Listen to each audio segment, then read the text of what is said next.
l'ENTX Learning au service de la réussite de tous les élèves. Alors, nous avons 3 intervenants présents ici et un intervenant qui, on l'espère, pourra nous rejoindre par Skype tout à l'heure. Donc, tout d'abord, M. Morange, qui est directeur et enseignant à l'école Saint-Joseph à Beauzac, en Loire. Donc, vous interviendrez pour nous présenter votre utilisation de l'ENT au sein de votre établissement, au service des élèves, et notamment pour gérer la problématique de l'hétérogénéité.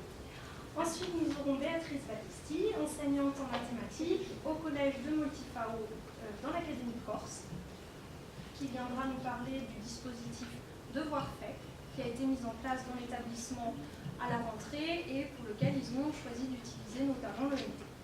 Et enfin, nous aurons M. Damien Foss, enseignant d'histoire-géographie au collège Louise Michel à Clichy-sous-Bois, en Seine-Saint-Denis, qui viendra nous parler d'un projet impliquant l'utilisation de l'ENT avec l'outil du blog autour d'un projet sur la résistance. Et donc, nous espérons avoir également M. Christophe Moules, qui travaille en collaboration avec M. Foss dans le même établissement et qui n'a pas pu nous rejoindre physiquement, mais qui devrait nous rejoindre sur Skype tout à l'heure. Est-ce que vous voulez bien commencer ? Oui, alors bonjour, Christophe Morange, donc je suis enseignant en CM1, CM2 et directeur d'une petite école de Haute-Loire de 5 classes, 130 élèves. Donc le NTX Learning, je l'utilise depuis novembre 2014, mais pendant les premières années, ça a été une utilisation assez soft, on va dire. Je démarrais vraiment et ça m'intéressait, mais je n'avais pas forcément le temps et peut-être que je n'étais pas encore prêt à rentrer complètement dans ce projet-là. Et petit à petit, ça s'est étoffé avec beaucoup plus d'usages, notamment depuis cette rentrée. Pour resituer un petit peu, dans mon établissement, donc, il n'y a que ma classe qui l'utilise. Les autres classes, donc, de CE jusqu'à maternelle, ne l'utilisent pas. On déborde un peu des élèves, mais les enseignants ils retrouvent quand même des documents. On s'en sert d'intranet pour tous les documents que je veux diffuser. Les enseignants l'utilisent de cette manière-là, mais pas pédagogiquement en classe. On espère que ça viendra, mais c'est pas forcément facile pour des personnes qui sont moins à l'aise avec le numérique. Enfin, certaines peut-être réfractaires même au numérique. C'est vrai que c'est dur de se lancer dedans comme ça. Mais bon, ça avancera petit à petit. Alors au niveau des usages actuels, en primaire, c'est vrai qu'il y a des choses très basiques, comme la mise à disposition de l'agenda. Tous les devoirs sont notés, les leçons, etc. sont notés dans l'agenda. Les documents correspondant aux leçons ou aux devoirs sont également disponibles, ce qui fait qu'un élève qui est absent peut toujours aller voir sur l'ENT. Il a toujours les documents disponibles, même s'il a été absent, il n'y a pas besoin d'aller voir les camarades, de passer des coups de fil, tout est en ligne. Donc les leçons également, quand on a travaillé une leçon, elle est automatiquement en ligne. Alors, il y a des usages auxquels je n'avais pas pensé, c'est par rapport à la boîte mail. C'est vrai qu'en primaire, ils ont accès à la boîte mail, ils l'utilisent pour échanger entre eux, avec une charte pour les différents usages, pour bien cadrer ce qui est fait, ce qui est dit. Mais je n'avais pas forcément pensé que ça allait permettre à certains élèves plus timides, qui n'osent pas forcément parler en classe, de communiquer avec l'enseignant. C'est-à-dire qu'il y a certains enfants qui en classe ne lèvent pas forcément la main, parce que devant le groupe ils n'osent pas. Et par contre, le soir, ils envoient un petit mail en disant au fait, ce qu'on a vu ce matin, moi je ne l'ai pas vraiment compris. Et c'est vrai que c'est une chose à laquelle je n'avais pas du tout pensé. Ça puisse permettre à des enfants plus introvertis de communiquer de cette manière-là. Alors bien sûr, ils communiquent entre eux. Quand ils sont absents, également, ils peuvent communiquer avec moi pour demander une explication sur un devoir à faire. Parce que parfois, il y a des choses à faire, ça a été vu le jour même, donc ils ont un peu du mal. Donc, ils l'utilisent de cette manière-là. Ça, c'est dans le sens montant, on va dire, des élèves vers moi, et dans l'autre sens, je l'utilise pour leur demander leur avis sur des activités qu'on peut faire. C'est-à-dire que parfois, on a plusieurs projets possibles, et je leur envoie les différents projets par mail, et je leur demande de voter. Sur l'ENT, il y a la possibilité de mettre en ligne un sondage, et du coup, les enfants votent sur les différentes activités. On le fait pour les poésies, par exemple. C'est vrai qu'en primaire, on apprend très régulièrement des poésies. Je leur envoie un mail dans lequel je leur propose 3 ou 4 poésies, avec simplement l'auteur et le titre. À eux de la chercher, de la lire, de choisir celle qui leur plaît, de voter sur le sondage. Et à travers tout ça, nous, derrière, on va travailler des maths, parce qu'on va travailler les pourcentages. Le sondage apparaît sous forme de camembert avec les différents pourcentages. Et on va travailler aussi en instruction civique les élections, puisqu'on a décidé que la poésie qui avait la majorité absolue était apprise automatiquement. Et si on a 2 poésies en ballottage, les élèves ont le choix entre les deux. On ne fait pas de deuxième tour, mais ça fait un lien entre la poésie et l'instruction civique. C'est vrai qu'au départ, c'était quelque chose qui était simplement pratique. Ça permettait de leur demander leur avis facilement. Et finalement, ça a débouché sur beaucoup de choses, puisque simplement à travers ce mail, on travaille de la recherche internet, de la lecture. Ça leur permet de développer leur esprit critique, puisqu'on leur demande après de dire pourquoi ils ont choisi telle ou telle poésie. Il y a un petit questionnaire qui est en ligne pour voir s'ils les ont bien lus, pour éviter qu'ils aient pris la plus courte. Parce que la première fois, je me suis fait avoir. Je leur ai proposé 4 poésies. Et bizarrement, ils étaient à 75% d'accord pour celles qui faisaient 15 lignes, alors que les autres étaient un peu plus compliquées. Donc maintenant, il y a un petit questionnaire pour vérifier qu'ils aient bien tout lu. Et on leur demande en même temps de dire pourquoi ils ont préféré telle ou telle poésie. Voilà, les poésies, toujours dans ce domaine-là, peuvent être mises à disposition sous forme d'écrit. Alors ça, c'est très facile. Mais aussi sous forme vidéo ou simplement audio. C'est vrai que certaines poésies, on peut les trouver en vidéo, donc je les mets à disposition avec un petit dessin animé. C'est vrai que pour les élèves auditifs, ça leur permet, au niveau apprentissage, de l'apprendre plus facilement. Et si en vidéo elle n'existe pas, je ne la récite pas, je la lis et je m'enregistre pour pouvoir leur mettre à disposition en insistant un petit peu plus sur les intonations. C'est vrai qu'en primaire, c'est une des choses sur lesquelles on a le plus de mal. On a beaucoup d'enfants qui récitent par cœur, ça déroule du début à la fin, sans changer de rythme, sans que l'intonation soit forcément là. Donc on essaie de leur proposer pas un modèle, mais un exemple de récitation. Voilà, donc le NT X-Learning, je l'utilise aussi en différenciation, puisqu'on peut créer différents groupes dans la classe. Alors moi j'ai des CM1, CM2, donc il y a 2 groupes qui sont très vite faits. Un groupe de CM1, un groupe de CM2, ils ne voient pas du coup les mêmes choses. Alors ils peuvent voir les mêmes choses ou pas, suivant la notion qui est travaillée. Et à l'intérieur, je peux aussi faire d'autres groupes suivant les besoins. Donc c'est vrai que certains enfants plus en difficulté n'auront pas forcément les mêmes documents. On peut envisager que des enfants souffrant de troubles 10 auront des documents adaptés et ils seront les seuls à voir ces documents-là. Et ils ne verront pas les documents qui sont donnés aux autres élèves. C'est vrai qu'on peut différencier assez facilement ce que chacun aura à disposition en fonction de dans ce cas-là, de son problème de 10 ou pour d'autres enfants en fonction de son handicap. Donc voilà, c'est très très pratique. On se sert aussi de l'ENT pour un rallye lecture, puisqu'on met en ligne un QCM, il y a un exerciceur qui est disponible. Donc il y a un QCM pour vérifier ce que les enfants ont compris de chaque livre lu. Donc là aussi un côté très pratique, c'est autocorrectif. Donc pour l'enseignant c'est très agréable de ne pas avoir 30 QCM par livre à vérifier. Donc on a automatiquement les réponses des élèves et eux aussi savent s'ils ont répondu correctement. J'avais noté aussi le plan de cours que j'ai utilisé quelques fois. Alors c'est vrai que je ne l'utilise pas assez à mon goût. Alors, vais essayer de faire mieux. Mais c'est vrai que c'est très pratique, le plan de cours, parce qu'on met en ligne, sur une période donnée, différents documents sur une notion. C'est-à-dire que dernièrement, je l'ai fait sur ce qu'on appelle l'immigration barbare en primaire.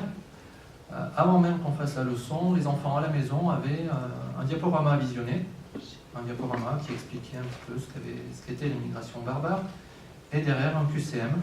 Et c'est en fonction des réponses au QCM qu'on a orienté dans un sens ou dans l'autre la leçon qui a été faite. C'est-à-dire qu'il y a certaines choses que quasiment tous les enfants avaient bien compris dans le diaporama.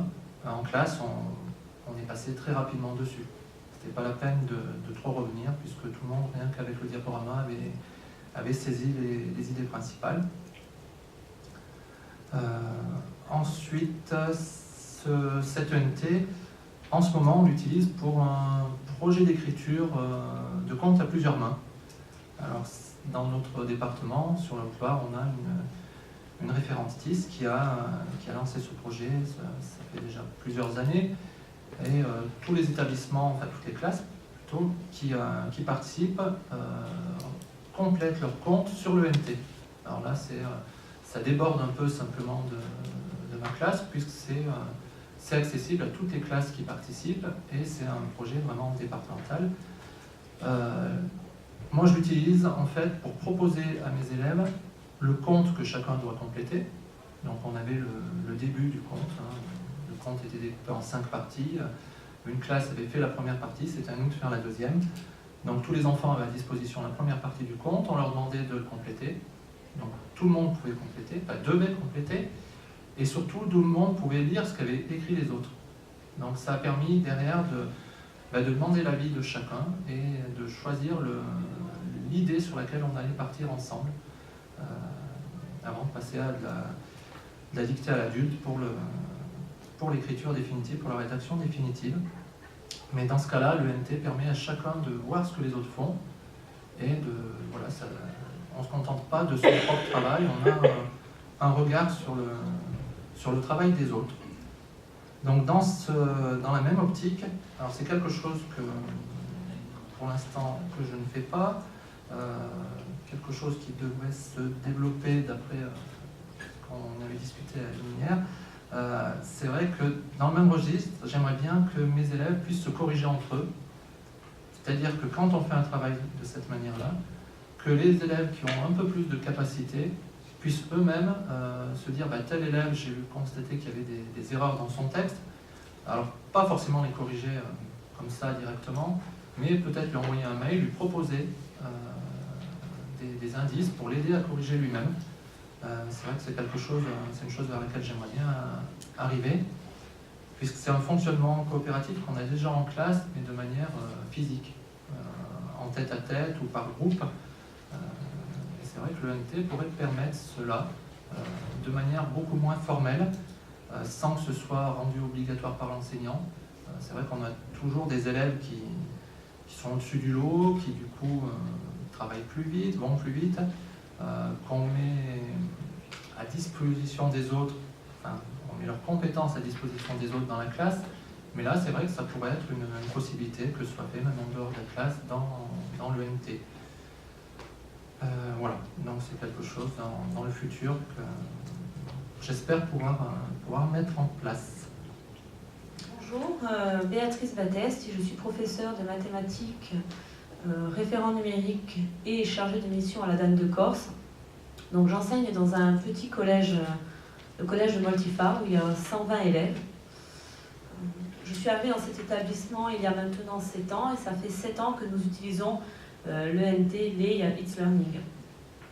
Alors, à la rentrée de septembre, on devait mettre en place dans l'établissement les devoirs faits, qui était une demande ministérielle.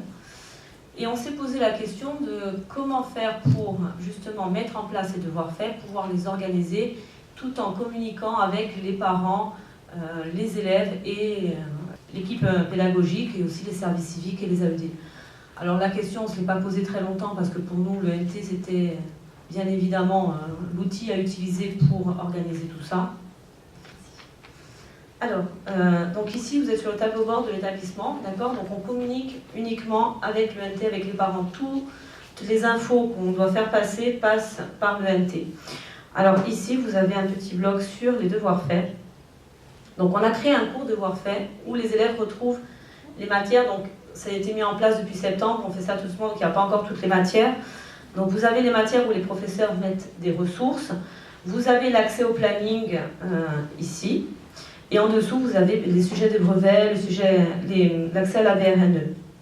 Alors juste pour vous montrer, par exemple en mathématiques, donc, les ressources, on a les accès vers des manuels, on a les accès en ligne vers les différents logiciels, vers des capsules vidéo que je mets à disposition des élèves, et vers un exerciceur en haut Labomep.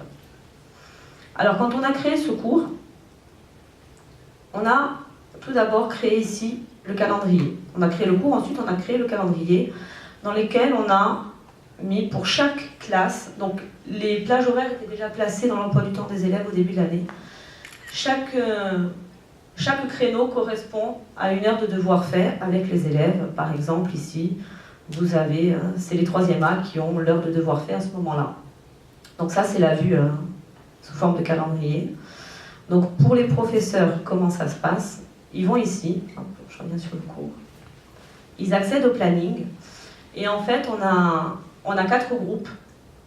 Sur chaque heure de devoir faire, on a 4 groupes qui est pris en charge soit par les professeurs, soit par les services civiques, soit par les AED.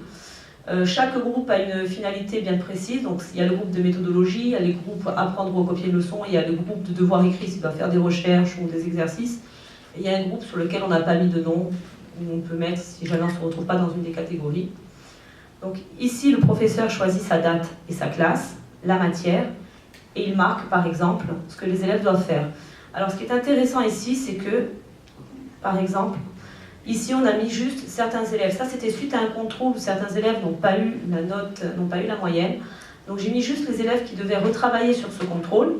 Ici, quand on clique puissance d'un nombre, ils arrivent vers une vidéo, donc ils sont en autonomie, en devoir fait. Donc l'adulte est là juste pour justement voir s'ils avancent bien et s'ils savent où aller, mais les élèves travaillent en autonomie.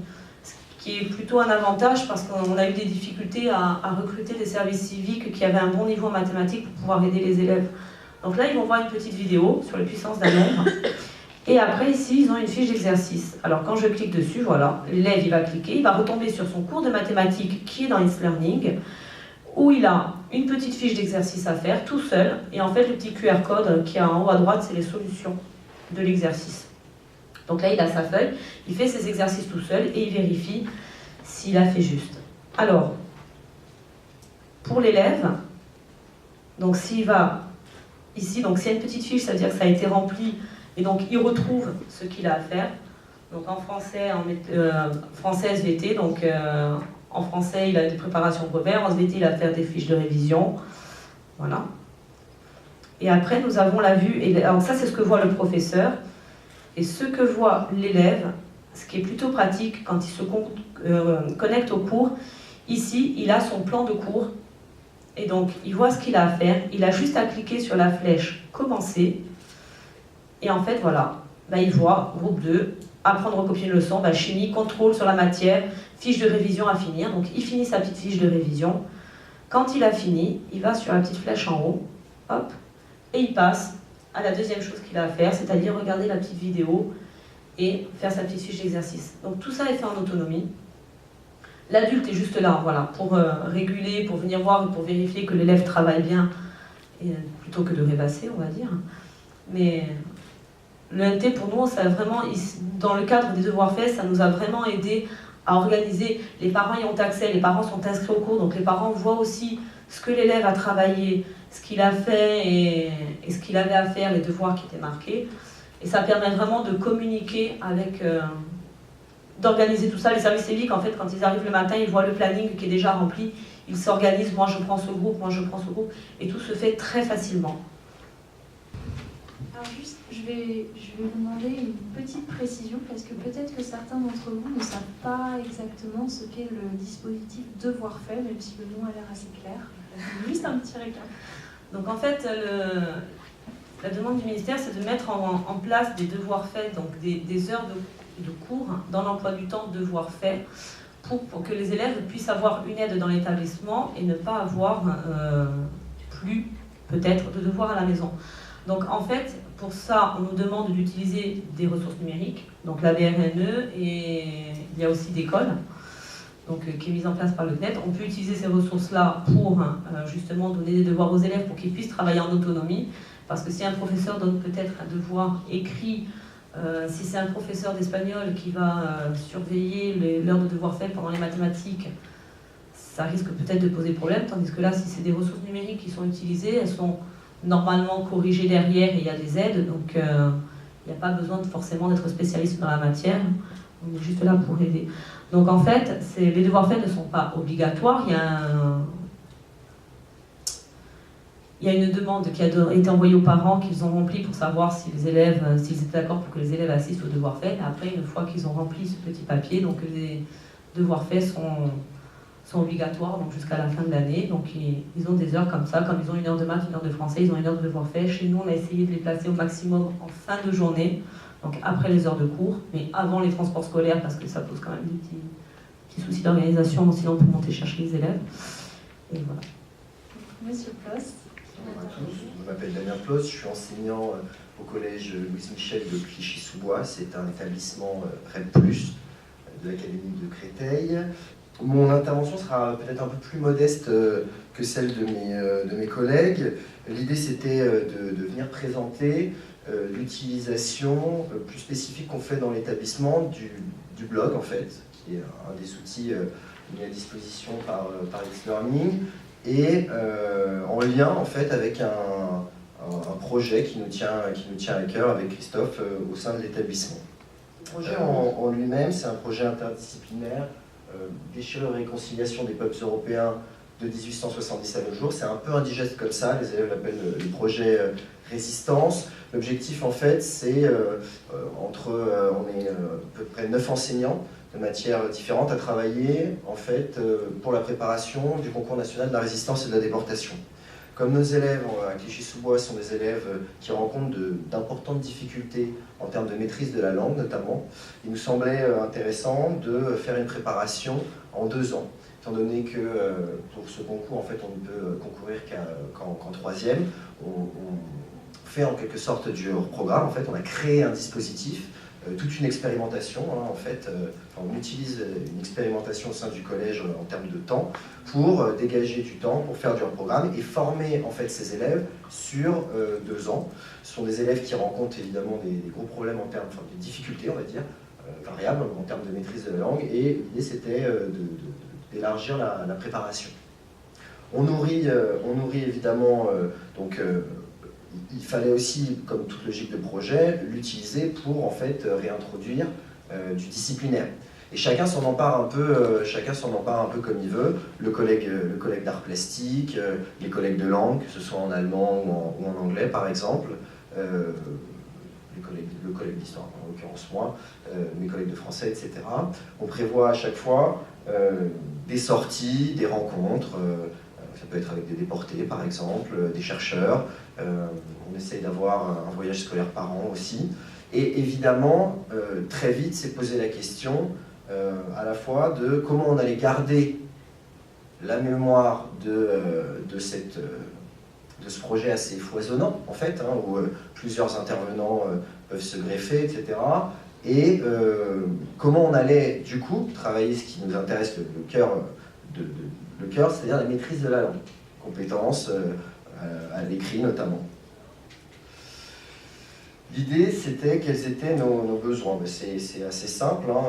Nos besoins, finalement, sont relatifs à la communication, en fait. Comment on garde une trace, une mémoire pour nos élèves, comment on s'adresse aux parents, en fait, comment on les mobilise aussi, comment on les fait venir sur notre ENT, parce que c'est pas toujours très évident dans l'éducation prioritaire. C'est un des axes de l'éducation prioritaire aussi, comment on fait venir les parents à l'école, comment on les implique en tant qu'acteurs également, et c'était pas évident, et le ENT nous semblait, le blog aussi, nous semblait un bon moyen de montrer en fait des choses très, très visuelles parfois pour des parents qui aussi peuvent avoir des difficultés autres, en termes de langue aussi, de choses comme ça. Donc c'était une façon aussi de montrer des choses de façon très visuelle, avec un déroulé, quelque chose d'assez simple, hein,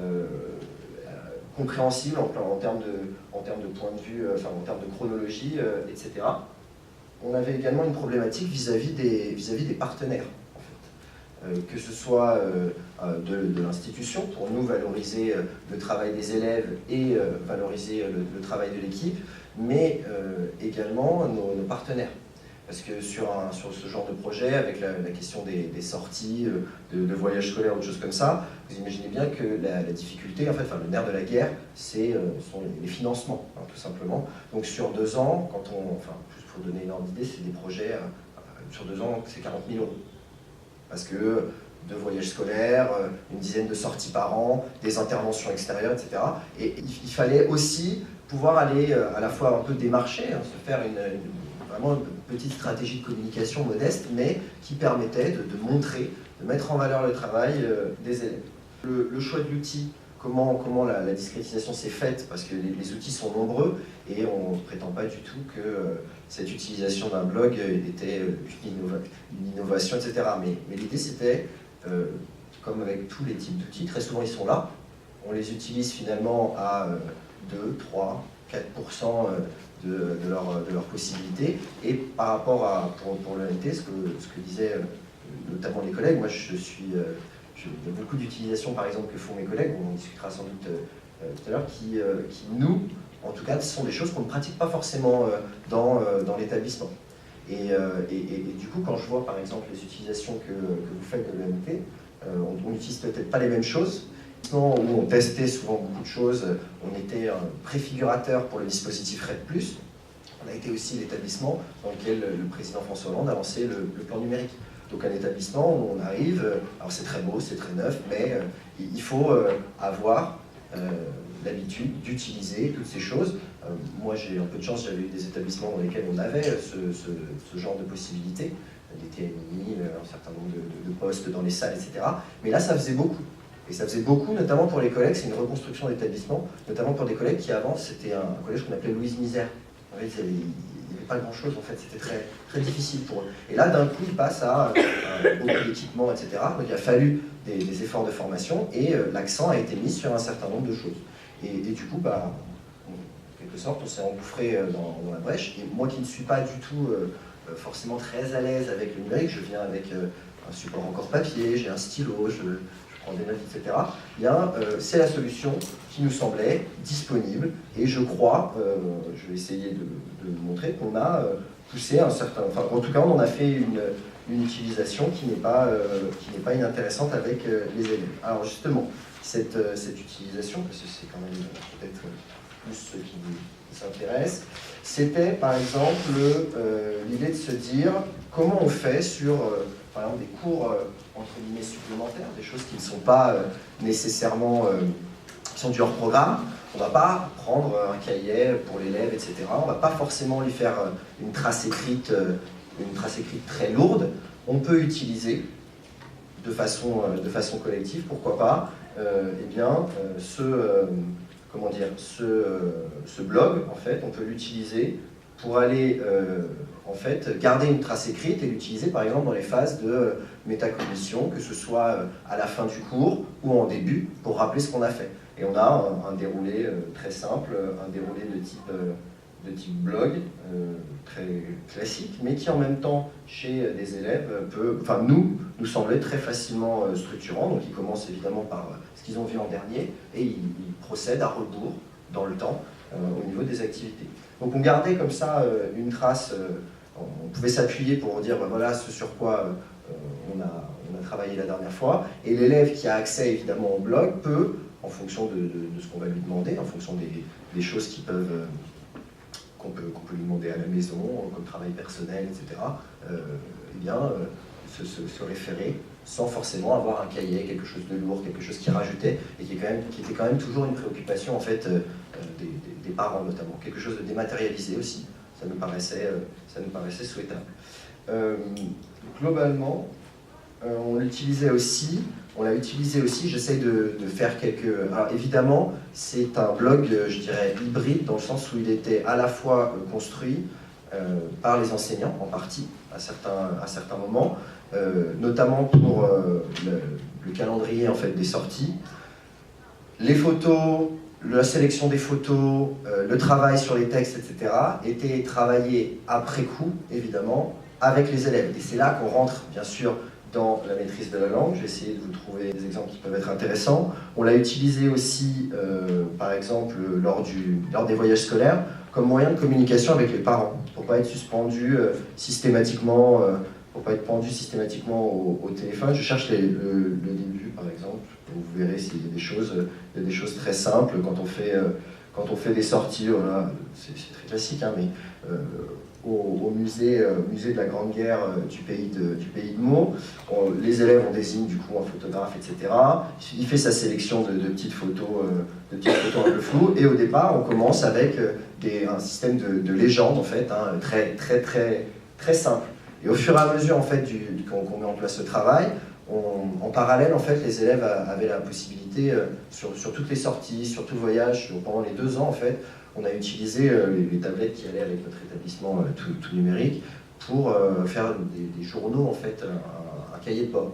Donc le premier travail était celui qui était fait en direct sur le cahier de bord et avec parfois un travail de réécriture fait ensuite au collège avec sélection des photos. Ben voilà, pourquoi on choisit les photos d'un tel, pourquoi on prend les photos de tel groupe, est-ce qu'elles font plus sens ou pas, comment on les légende, qui se souvient, parce que tout le monde n'a pas évidemment la même expérience. Et donc à la fois on fait verbaliser les élèves là-dessus, il y a des logiques de discrétisation et ils doivent travailler un peu sur la rédaction. Et on a par exemple des choses, là c'est du coup, au départ on est dans du légendage très simple, hein, avec d'ailleurs des fautes d'orthographe qui sont restées, hein, au but de explosif. Voilà, par exemple c'est pas terrible, mais c'est resté assez brut en fait finalement. Et les textes aussi, au départ, pas facile d'avoir par exemple, d'éviter le copier-coller aussi, ça c'est autre chose, mais ça fait partie aussi de tout le travail qu'on essaye de faire, mais voilà, des présentations qui parfois peuvent s'étoffer un petit peu et qu'on travaillait. Alors c'est tout à l'heure le collègue parlait du travail collaboratif. Moi c'est quelque chose que je mettrais par exemple dans les limites aussi de l'outil, mais les pistes d'exploration. Je pense que tout à l'heure en conclusion je pourrais le dire.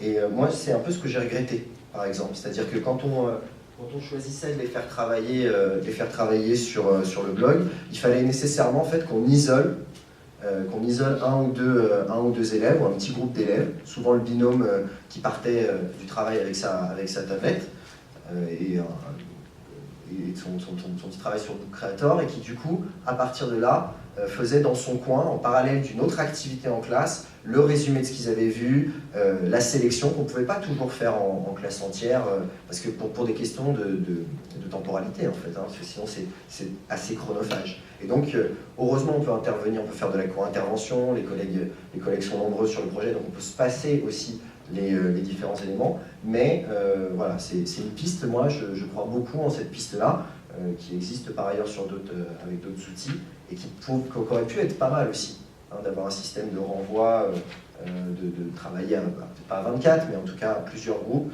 sur la même chose. Pendant les voyages, ce qui était pas mal, c'est que ça nous a permis aussi, les parents étaient très inquiets. Souvent, ce sont des publics qui n'étaient pas... ils n'étaient jamais partis, nos élèves, jamais partis à l'étranger, ou ils n'avaient jamais pris l'avion, par exemple, certains. Les parents étaient très angoissés. Il y avait eu, dans un contexte un peu... avec les attentats, etc., c'était compliqué. Et on avait senti de la part des parents une demande, mais comment on va faire pour vous joindre, est-ce qu'on peut vous appeler, etc. On n'avait aucune envie, avec mon collègue Christophe, d'être pendu au téléphone le matin, oui, alors on est bien là, on fait telle chose, ça s'est bien passé, etc.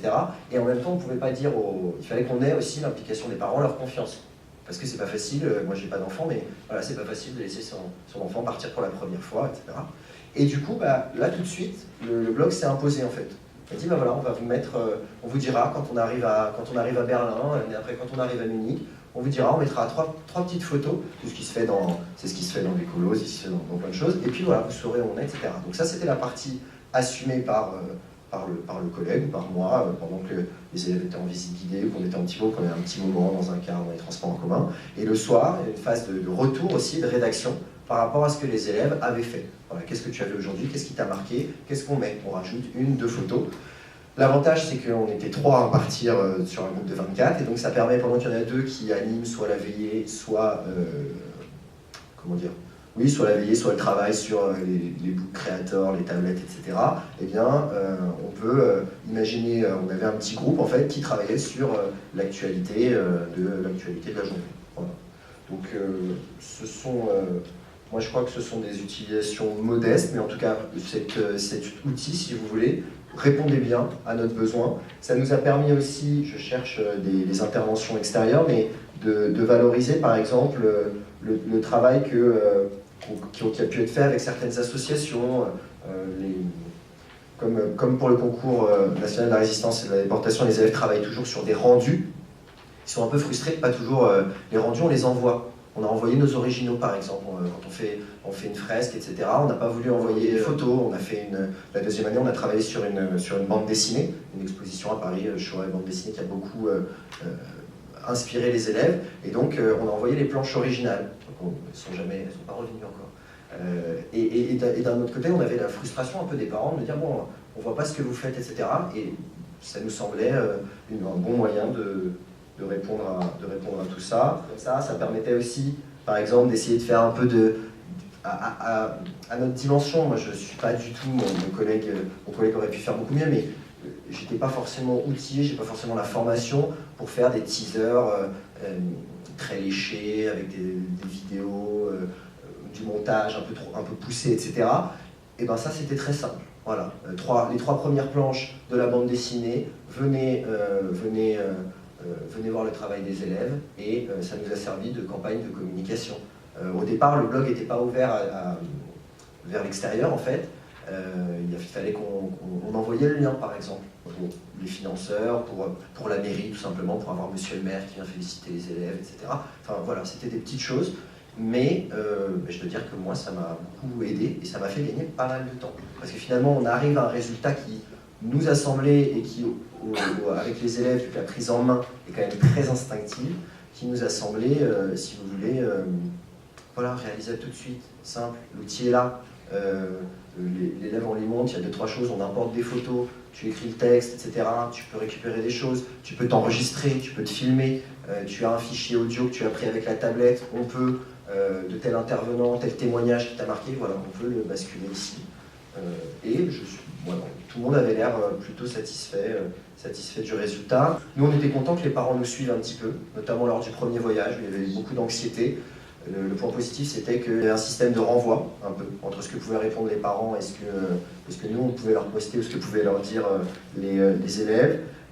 En termes de maîtrise de la langue, pour nous, c'était intéressant, du coup, de reprendre à chaque fois les traces écrites des élèves, d'essayer de les complexifier, d'essayer de les allonger, d'étirer au maximum les choses. On passe d'une ligne à 1 ou 2 paragraphes. Au début, c'est du copier-coller, puis ensuite, c'est des textes beaucoup plus personnels au bout des 2 années, évidemment, et puis de l'itération. Et la prise en main, c'est simple. Voilà, je vous remercie. Merci beaucoup pour votre intervention. Alors, je vais vous donner la parole pour vous poser éventuellement des questions, mais avant, je voudrais juste revenir sur le travail collaboratif. Là, c'est ma casquette formatrice que je porte, et donc je vais vous expliquer comment vous pourriez faire, pour vous donner quelques pistes. Donc vous avez l'outil Word qui est disponible par défaut dans l'ENT, et moyennant un petit paramétrage que je vous montrerai sur le stand, vous pouvez faire travailler simultanément les élèves en fait. Chacun voit ce que les autres écrivent, il y a le nom de chacun qui s'affiche et ça s'enregistre automatiquement. Donc ça permet de travailler en mode collaboratif dans l'ENT. Autre piste possible, si je sais qu'il y a des gens qui n'aiment pas Word, qui n'aiment pas Microsoft. Ouais. On peut intégrer à l'ENT un Framapad qui fait exactement la même chose. Et puis, dernier outil qui pourrait, pourquoi pas intéressant en lien avec tout ça, c'est un fil de discussion. Donc, c'est du quasi-simultané, si on peut dire, mais c'est intéressant parce que ça marche aussi en asynchrone, et ça permet de faire un échange sur une thématique donnée, le choix des photos, la validation des textes, etc., en gardant un historique de la discussion et en rebondissant sur ce qui a été dit par quelqu'un d'autre, même 2 jours plus tard, 3 jours plus tard. Donc ça, c'est aussi un outil qui, à mon avis, pourrait être intéressant en complément de tout ça. Voilà pour mon intervention. Maintenant, je vous laisse la parole, si vous voulez vous poser des questions peut-être par rapport aux interventions des uns et des autres. Comme je disais tout à l'heure, je pense que j'utilise qu'au sein de l'établissement, enfin, personnellement, ça n'est que ma pratique, mais j'ai beaucoup de choses à explorer en fait encore. Et c'est le problème de... c'est ce que je soulignais qui moi me semble essentiel. Nous on a cette solution à l'établissement, c'est pas forcément une solution que les enseignants ont choisie. Voilà, moi je suis au balbutiement des choses et je pense qu'à force de formation, etc., on arrivera à utiliser plein de choses. Donc, je suis très content d'avoir pu assister, de pouvoir venir, par exemple la question des sondages, des choses comme ça. Je trouve ça assez rigolo à mettre en place avec les élèves. Et il y a pas mal de choses que j'étudierai. Pour le dispositif devoir fait, qui est quand même faut le dire, une machine assez lourde. Alors vous demandiez de préciser ce que c'est, etc. À l'échelle d'un établissement scolaire, c'est très compliqué à mettre en œuvre. Ça peut poser des questions, des problèmes d'alignement, parce que j'ai cru comprendre que dans votre établissement, on le faisait via des services civiques. Mais par exemple, chez nous, le choix qui a été fait, c'est de mettre des professeurs volontaires. Donc, il faut forcément travailler sur la question d'emploi du temps. Les choix qui ont pu être faits chez nous, c'est de faire des très petits groupes. C'est le cas aussi à Montfort. Bon, après, c'est un petit établissement, donc on n'a peut-être pas les mêmes problématiques. Mais après, nous aussi, au niveau des professeurs, le problème, c'est qu'un professeur enseigne sur tous les niveaux. Donc, les professeurs qui sont dans l'établissement, soit ont leur emploi du temps complet, soit sont partagés avec d'autres établissements. Donc, on a réussi à trouver deux professeurs ont bien voulu, mais ils font 1 heure chacun, c'est tout, pas plus. Sinon, c'est les services civiques et les AED. C'est pour ça que le fait de mettre toutes les ressources dans l'ENT et de faire en sorte que les élèves travaillent en autonomie, pour nous, c'est ce qu'il y avait de plus simple à mettre en place. Pour que, justement, parce qu'on a, cet établissement, bon, c'est vrai qu'on n'a que 120 élèves, mais on a 90% d'élèves qui suivent les devoirs faits. Donc, énorme. Oui, c'est énorme. Mais on a fait un gros travail dessus depuis le début de l'année pour que, justement, le maximum d'élèves en profitent. Mais, voilà, je ne sais pas si on aurait pu avoir autant d'autonomie sur l'ENT. Nous, par contre, voilà, ça fait des années qu'on utilise le lait, on a été formés. On est dans mon établissement, mais même quand on tourne, il y a des professeurs qui maintenant enseignaient sans l'ENT. Enfin, pour moi, demain on m'enlève l'ENT, c'est compliqué. Voilà. Mais on était très contents justement pour la mise en place des devoirs faits et ça fonctionne assez bien. Bon, par exemple, nous, ce serait bien une proposition qu'on pourrait faire. Et puis, sans la mise en place d'un emploi du temps, etc., ça peut être dur aussi parfois pour certains chefs d'établissement, etc. Et ça, j'imagine que vous l'avez fait en autonomie. C'est géré par des collègues ou c'est géré par le... Alors là, l'emploi du temps, ce qu'il y a, c'est que c'est moi qui crée les créneaux parce qu'au départ, ça y est dans l'emploi du temps, mais bon, comme l'établissement pas beaucoup d'heures, donc on a créé nous-mêmes nos propres créneaux. Mais si on importe les emplois du temps des professeurs, par exemple, ils n'ont pas créé leur cours, quand on a importé l'emploi du temps, ça s'est créé tout seul. Il y a les créneaux qui se font. Donc dans un gros établissement, c'est un avantage. En faisant une importation d'emploi du temps, si les devoirs faits sont déjà définis dans l'emploi du temps par le chef d'établissement, avec une importation, les créneaux se... Ça, c'est le travail de l'administrateur de l'ENT, en fait, qui, en lien avec le chef d'établissement va faire éventuellement le choix d'importer l'emploi du temps au début de l'année, ce qui va générer des créneaux, en fait, dans le calendrier. Et ça, vous pouvez l'utiliser en lien direct avec le cours. Donc ça peut être mis en place si vous le souhaitez à la rentrée prochaine. Tous nos cours passent par l'ENT. Moi quand je fais un cours, tout ce qui est traces écrites, exercices, le cahier de texte, tout est dans la partie cours de l'ENT. Donc c'est vrai qu'après en faisant un cours devoir fait, les liens se font très facilement parce qu'ils retombent automatiquement sur toutes les ressources qu'ils ont vues aussi pendant l'année et tout est à disposition des élèves. Et puis c'est à disposition cette année, mais les cours ils les gardent d'une année sur l'autre. Ça veut dire qu'une leçon qu'ils ont fait cette année, l'année prochaine, si ils veulent la revoir, ils l'ont toujours dans l'ENT, ils ont toujours la trace écrite, la petite vidéo, le document, tout est à disposition. Oui, moi, il y a une autre idée alléchante, c'est ce que vous disiez au début. Quand on nous l'a présenté, nous, c'était une formation de base, mais l'idée c'était qu'on pouvait, dans l'idéal, il aurait fallu, et tout de suite, ça apparaît en fait tout de suite quand c'est bien présenté, on peut tout faire avec, et on pourrait s'en servir comme plateforme de travail, tout mettre, etc. La difficulté pour nous, à l'établissement, et c'est là qu'on voit qu'il y a aussi des différences, c'est la question du turnover, qui est énorme, et des enseignants qui, par exemple, vont préparer un cours sur un support, je prends quelque chose, et qui ne pourront pas forcément, du coup, bénéficier de tout ce... Comment dire, toute cette mémoire, par exemple, vous étiez dans cet établissement tout numérique, vous basculez dans un établissement où il y a une pauvre petite salle informatique où aucun ordinateur ne fonctionne, il n'y a pas une tablette. Bon, c'est de plus en plus, j'imagine que c'est de plus en plus rare, mais et du coup, cette question-là, en fait, freinait pas mal de collègues qui disaient aussi, mais moi j'ai certaines choses qui sont prêtes, etc. Et il y a toujours une tension comme ça. Et je suis très surpris, parce que vous êtes un peu les fleurons, visiblement, peut-être dans vos établissements, où ma question c'est est-ce que justement c'est très largement diffusé comme pratique? Est-ce que vous êtes... Nous, on a une chance en Corse, c'est que les collèges et les lycées sont gérés par la collectivité. Donc ça veut dire que collège et lycée, on a le même ENT. Donc il y a une continuité. Là maintenant, ça va commencer à se développer au primaire. Donc en fait, on est prof en collège. Bon, déjà qu'on passe d'un collège à un autre, c'est le même ENT, ça c'est sûr. Mais même en collège-lycée, c'est le même ENT. Donc tout est dessus. On peut être... Moi, j'ai été TZR, donc j'ai pas mal bougé aussi. Tout ce que j'ai dans le ENT, je peux le retrouver n'importe où. Après, si demain je ne suis pas dans un collège numérique, parce que nous aussi on a été à Delft, donc c'est vrai que ça facilite les choses. Un vidéoprojecteur, on a le ENT, après les élèves ils retrouvent à la maison.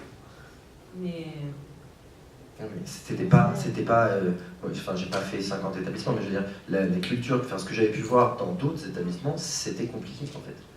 Et ça allait par exemple pour certains collègues moi quand j'interviens sur la liaison école-collège par exemple, c'est pas forcément évident en termes de matériel. Souvent on vient avec du matériel. On partage nos ressources. Les tablettes, on les prête volontiers. Si la liaison marche bien, c'est parce que les gens viennent utiliser le matériel ou les logiciels ou tous les outils que nous n'utilisons pas à 100%. Et je me pose la question aussi, du coup. Ça nécessite peut-être un taux d'équipement aussi. Il faut en avoir conscience. Et du coup, c'était juste un élément peut-être un peu bloquant, en fait, au départ, dans l'esprit de certains collègues. Mais je pense que très vite, cette tentation, et puis c'est très alléchant de se dire qu'on fait tout là-dessus, et j'aimerais bien essayer en fait. Moi je rejoins simplement le collègue sur le côté effectivement des grosses différences entre établissements et au niveau de l'équipement. C'est vrai que suivant les départements, suivant à l'intérieur d'un département, les établissements, c'est vrai que les équipements sont très très différents. Et pas que les équipements, les infrastructures au niveau réseau, au niveau connexion. Et ça peut être vraiment un frein, effectivement, même si ça s'améliore, forcément. Enfin, on est plus dans la bonne voie, mais quand même, ça peut être très compliqué. Moi, je vois sur le point entre le village où je suis et même d'autres communes à côté, on n'a pas du tout le même équipement. Alors, ça provient parfois de choix des collectivités, parfois de choix d'établissement. C'est vrai qu'on n'a pas forcément des directions d'établissement qui voient ça comme étant une voie dans laquelle on peut aller. Alors là aussi, ça évolue beaucoup, mais on a des établissements où c'est loin d'être une des priorités. Ça passe après beaucoup d'autres choses, et du coup ça crée vraiment des gros décalages. Effectivement, quand on passe d'un établissement bien équipé à un établissement beaucoup moins équipé, c'est pas forcément facile. Moi j'aimerais dans un équipement où il n'y a pas de TNI, de tablette, de MP. Comme vous disiez tout à l'heure, ouais, ça m'embêterait un peu. Et en même temps, vous avez réussi à, mine de rien, même dans des établissements où on a des équipements limités, on a toujours une manière de... On va s'adapter en fait, on va trouver une utilisation un peu différente. Ce que vous avez expliqué tout à l'heure, M. Morange, c'est quelque part c'est de la classe inversée que vous faites en fait par moment. Donc avec des difficultés d'équipement, ce qu'on peut faire, même sans d'ailleurs, mais on peut peut-être déplacer certaines activités sur le temps à la maison et puis faire d'autres choses en classe, mais ça reste une utilisation réalité. Et ceux qui sont en lycée ont l'utilisation du téléphone portable qui est peut-être un peu plus aisée. Après, on arrive toujours à trouver quelque chose avec le matériel, mais c'est vrai que si on a plus, c'est toujours mieux. Alors bonjour, moi je suis Madame Boyer, je viens de l'île de la Réunion. Donc, j'ai une classe de CP dans une école privée à Saint-Pierre. Alors je voudrais savoir comment est-ce qu'on a accès à ce X-Learning. Est-ce que c'est une plateforme, on doit se connecter? Est-ce qu'il y a des codes d'accès? C'est le chef d'établissement? Comment ça se passe? Alors, la plateforme X-Learning, en fait, vous nous contactez et si vous choisissez d'adopter la plateforme X-Learning, on va vous créer un ENT pour votre établissement ou ça peut être un groupement d'établissements. Par exemple, dans le cas de M. Morange, son ENT fait partie d'un ENT qui est celui de la DDEC 43. Donc, un regroupement d'établissements au niveau du département.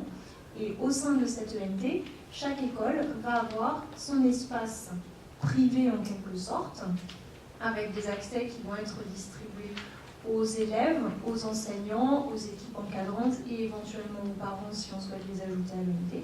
Et après, au sein de cette plateforme, on peut choisir de travailler tout seul dans son coin ou faire comme ce qui se fait dans votre département, c'est-à-dire, vous aviez parlé d'un projet multi-établissement qui était le travail autour du compte. Et bien là, typiquement, on voit l'utilisation de l'ENT pour travailler entre écoles. Et bien, je pense qu'on peut s'arrêter là. Merci à tous de votre participation. Merci à tous. Merci à vous.